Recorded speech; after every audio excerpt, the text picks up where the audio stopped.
Hello বন্ধুরা, নমস্কার, আদাব। উত্তম রিয়াকশানে আরেকটি রিয়াকশান ভিডিওতে আপনাদের সবাইকে স্বাগতম। আমি উত্তম আছি আপনাদের সাথেই।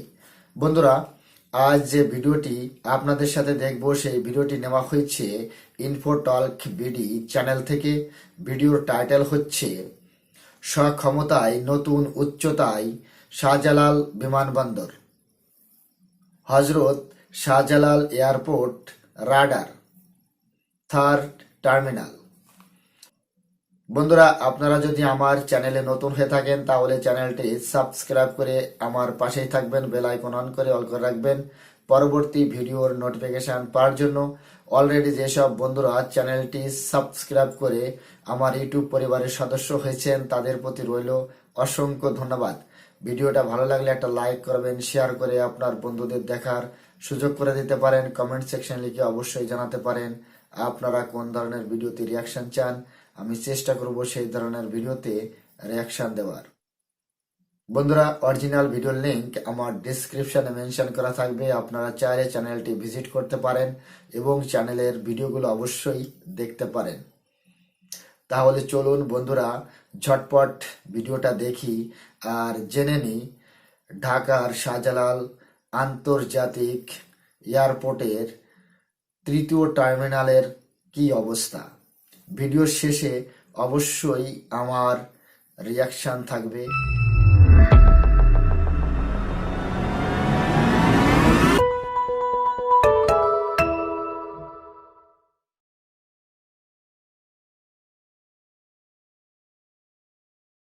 আরো নিরাপদ হচ্ছে বাংলাদেশের আকাশ সীমা, চালু হচ্ছে নতুন রাডার, শতভাগ কাজ শেষের দ্বার প্রান্তে হযরত শাহজালালের থার্ড টার্মিনাল। বিদেশি এয়ারলাইন্স গুলোর আগ্রহ এখন বাংলাদেশ। কেন এবং কিভাবে, এসব বিষয়ে বিস্তারিত তুলে ধরতেই এবারের প্রতিবেদন। সাথে থাকার আমন্ত্রণ।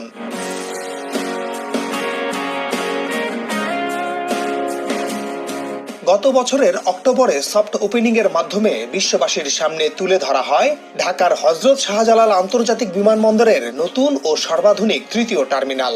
10 ভাগ কাজ বাকি থাকতেই এই উদ্বোধন ছিল বিশ্বের কাছে বার্তা দেয়া যে আকাশপথের সক্ষমতার জন্য প্রস্তুত হচ্ছে বাংলাদেশ। আপনারা প্রস্তুত তো?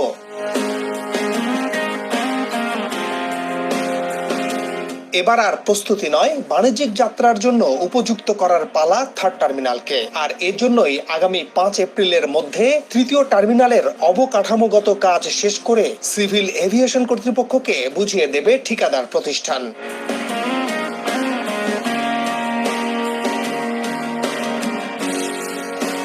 2019 সালের ডিসেম্বরে অবকাঠামোগত মূল কাজের উদ্বোধন করেন সরকার প্রধান শেখ হাসিনা। এরপর 5 বছরের মধ্যেই দেশের সবচেয়ে আধুনিক টার্মিনালটি গড়ে উঠেছে। প্রথম স্বস্তি হচ্ছে কোন রকম বাধা ও ঝামেলা ছাড়াই নির্দিষ্ট সময়ের আগে শেষ হচ্ছে এর কাজ। এরই মধ্যে টার্মিনালটির দৃষ্টিনন্দন বাহ্যিক অবয়ব নজর কেড়েছে সবার। মূল সড়কগুলোর সাথে টার্মিনালের উন্নত সংযোগ ব্যবস্থা এই বিমানবন্দরে আসা যাওয়ার পথকে সহজ করবে।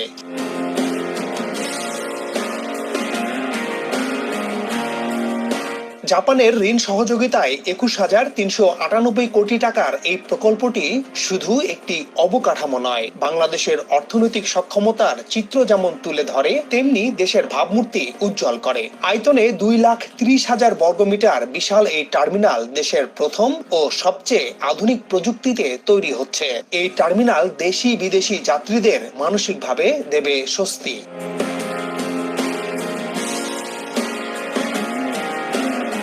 সিভিল এভিয়েশন কর্তৃপক্ষের আশা, এপ্রিলের শুরুতে ঠিকাদার প্রতিষ্ঠানের কাছ থেকে এটি বুঝে নেয়ার পর বাণিজ্যিকভাবে এটি চালুর জন্য প্রয়োজনীয় কাজগুলো তারা করবে। এরই মধ্যে সিস্টেম ইন্টিগ্রেশন, ক্যালিব্রেশন এবং যন্ত্রপাতির পরীক্ষা করা হয়েছে। টার্মিনালটি অক্টোবরের মধ্যেই ব্যবহারের জন্য পুরোপুরি প্রস্তুত করতে চায় সিভিল এভিয়েশন।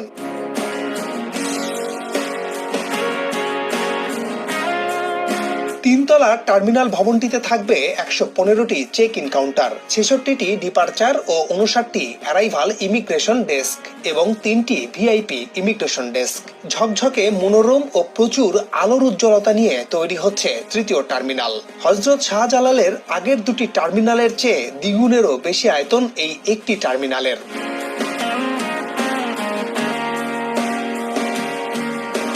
ঢাকার প্রধান এই বিমানবন্দর থেকে বর্তমানে মাত্র 20 দেশের 27টি গন্তব্যে ফ্লাইট যায়, অথচ এর বাইরে আছে বিশাল এক বিশ্ব।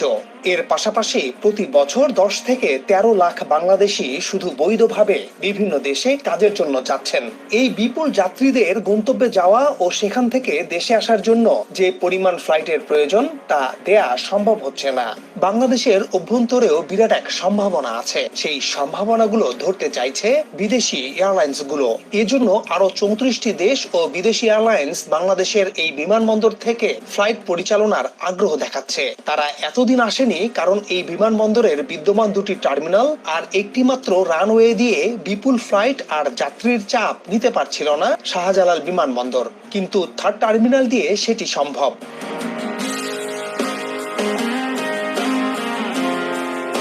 বর্তমান দুটি টার্মিনাল দিয়ে বছরে 80 লাখ যাত্রীকে সেবা দিতে হিমশিম খায় বিমানবন্দর কর্তৃপক্ষ, কিন্তু বর্তমান টার্মিনাল যুক্ত হলে শুধু এই টার্মিনাল দিয়েই বছরে 1,60,00,000 যাত্রীকে সেবা দেয়া যাবে। আর আগের 80 লাখ মিলিয়ে বছরে প্রায় 2.5 কোটি যাত্রী ব্যবহারের সুযোগ পাবে ঢাকার হযরত শাহজালাল বিমানবন্দর।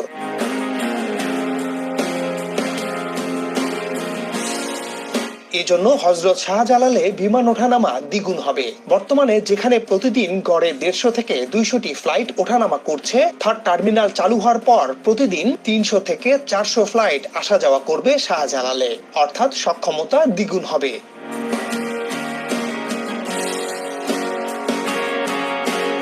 কিন্তু এই যে বিপুল সংখ্যক যাত্রী আসবে, তাদের সেবা ও নিরাপত্তা দেবে কারা? এই প্রশ্ন নিশ্চয়ই সবার মনে। বর্তমানে শাহজালাল এয়ারপোর্টের গ্রাউন্ড হ্যান্ডেলিং করে থাকে বিমান বাংলাদেশ এয়ারলাইন্স। রাষ্ট্রীয় এই সংস্থাটির সেবার মান নিয়ে অভিযোগ আছে অনেক। বেবিচক সূত্রে জানা যায়, বিমান ছাড়াও প্রায় 30টির প্রতিষ্ঠান বর্তমানে বিমানবন্দরে যাত্রী সেবা দিয়ে থাকে। তারা গ্রাউন্ড হ্যান্ডলিং, ইমিগ্রেশন এবং কাস্টমসও পরিচালনা করে।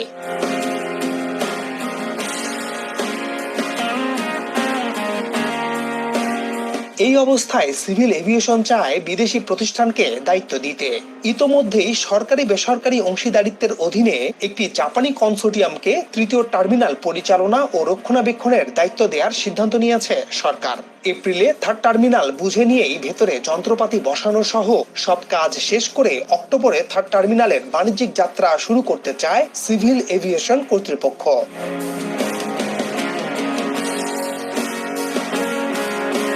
পরামর্শক প্রতিষ্ঠান নিপ্পন কোইয়ের প্রাথমিক অনুমান অনুযায়ী টার্মিনালে অপারেশন, রক্ষণাবেক্ষণ এবং নিরাপত্তার জন্য 6,000 দক্ষ কর্মীর প্রয়োজন হবে।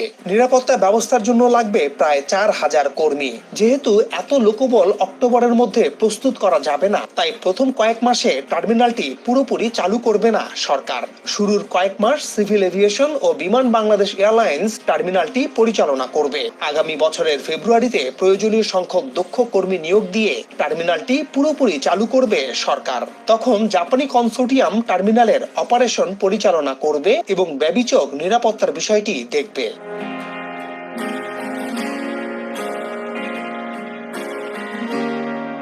তৃতীয় টার্মিনালটি এমনভাবে নির্মাণ করা হয়েছে যাতে যাত্রীদের ভেতরে প্রবেশ ও বের হতে সুবিধা হয়। টার্মিনালটি এলিভেটেড এক্সপ্রেসওয়ে, পাতাল রেল এবং বিমানবন্দর রেলওয়ে স্টেশনের সাথে একটি টানেলের মাধ্যমে সংযুক্ত হবে। এছাড়া হজ যাত্রীরা আশকোনা হজ ক্যাম্প থেকে আরেকটি টানেল দিয়ে তৃতীয় টার্মিনালে যেতে পারবেন।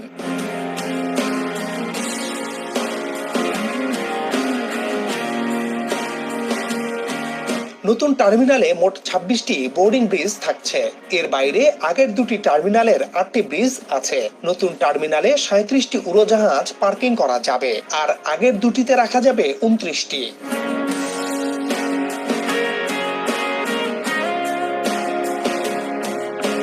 ঢাকার হযরত শাহজালাল বিমানবন্দরের মোট আয়ের বড় একটি অংশ আসে কার্গো আনা নেয়া থেকে। এই টার্মিনালের কার্গো ভিলেজগুলো হবে বিশ্বের উন্নত দেশের বিমানবন্দরের মতো সর্বাধুনিক সুবিধা সম্বলিত, যার আয়তন হবে 63,000 বর্গ মিটার। শাহজালাল বিমানবন্দরের বর্তমান কার্গো ভিলেজের ধারণ ক্ষমতা 2.58 মিলিয়ন টন। থার্ড টার্মিনাল সম্পন্ন হলে ধারণ ক্ষমতা হবে 4 মিলিয়ন টন। নতুন এই কার্গো ভিলেজ দেশের রপ্তানি ও অর্থনৈতিক প্রবৃদ্ধি বাড়াতে সহায়তা করবে। সব মিলে হযরত শাহজালাল বিমানবন্দরের সক্ষমতা কয়েক গুণ বাড়বে বিমানবন্দরের আয়ও। শাহজালালে নতুন রাডার। বাংলাদেশের আকাশ সীমা পর্যবেক্ষণ ও নিরাপদ রাখতে ঢাকার হযরত শাহজালাল আন্তর্জাতিক বিমানবন্দরে বসেছে অত্যাধুনিক রাডার। রাডার হলো বিশেষ অ্যান্টেনা। এর মাধ্যমে কোনো দেশের আকাশ সীমা ব্যবহারকারী উড়োজাহাজের তথ্য পাওয়া যায়। ঢাকার বিমানবন্দরে যে পুরনো রাডারটি আছে তার বয়স 40 বছরের বেশি। পুরনো রাডার দিয়ে আকাশে নজরদারি দুর্বল ছিল, কিন্তু ফ্রান্সের থ্যালাস কোম্পানির বর্তমান রাডারটি দেশের আকাশ সীমার পাশাপাশি নজরদারি করতে পারবে সমুদ্র সীমাতেও। একই সঙ্গে বাড়াবে রাজস্ব।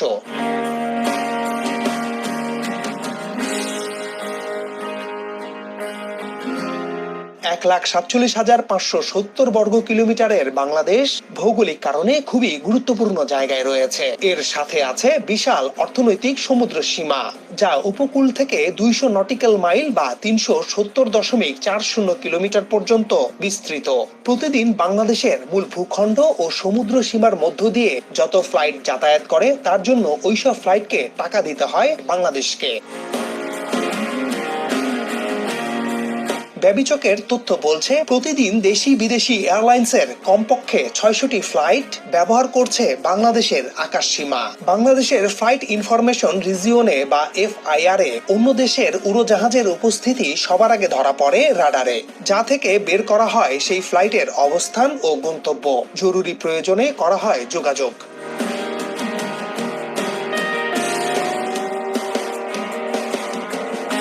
আকাশসীমা ব্যবহার করা এসব ফ্লাইটকে গতিপথ, উচ্চতা, আবহাওয়া সহ রুট নেভিগেশনের যাবতীয় সেবা দেয় সিভিল এভিয়েশন, যা বাবদ উড়োজাহাজ ভেদে আয় হয় $300 থেকে $500। শাহজালাল আন্তর্জাতিক বিমানবন্দরে বসানো একমাত্র রাডার দিয়ে এতদিন সেসব কাজ চালিয়ে এসেছে বেসামরিক বিমান চলাচল কর্তৃপক্ষ, যা দিয়ে পুরোপুরি নজরদারি সম্ভব নয়। 700 কোটি টাকায় বেবিচকের নিজস্ব অর্থায়নে কেনা রাডারটি ইতোমধ্যেই সিগন্যাল দেয়া নেয়া করছে। রাডার প্রকল্পে থাকছে সার্ভিল্যান্স, অটোমেশন ও ভয়েস কমিউনিকেশন সিস্টেম। রাডারটি পুরোপুরি চালু হলে দেশের আকাশপথ হবে অন্যতম নিরাপদ বিমান চলাচলের রুট। এই রাডারটির ব্যবস্থাপনা অটোমেশনের মাধ্যমে পাওয়া যাচ্ছে। এতে বাংলাদেশের ঢাকা ও চট্টগ্রামের উপরে আরো অধিক পরিমাণ বিমানকে নিয়ন্ত্রণ করতে পারবে সিভিল এভিয়েশন। সরকারের আশা, দেশের আকাশ সীমার সঙ্গে সমুদ্র সীমায় নিজেদের FIR প্রতিষ্ঠা করতে পারলে শুধু ফ্লাইওভার চার্জ বাবদ বছরে 1000 কোটি টাকা আয় করা সম্ভব।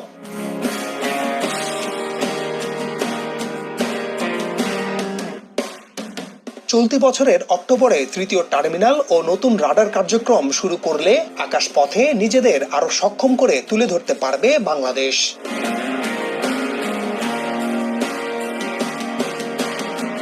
আজ এ পর্যন্তই। একটি পরিচ্ছন্ন ও নিরাপদ দেশ গড়ে তুলতে নাগরিক হিসেবে আমাদেরও দায়িত্ব আছে। আসুন আমরা প্রতিটি স্থাপনার যত্ন নেই। হ্যালো বন্ধুরা, ভিডিওটি এখানেই শেষ হয়েছে।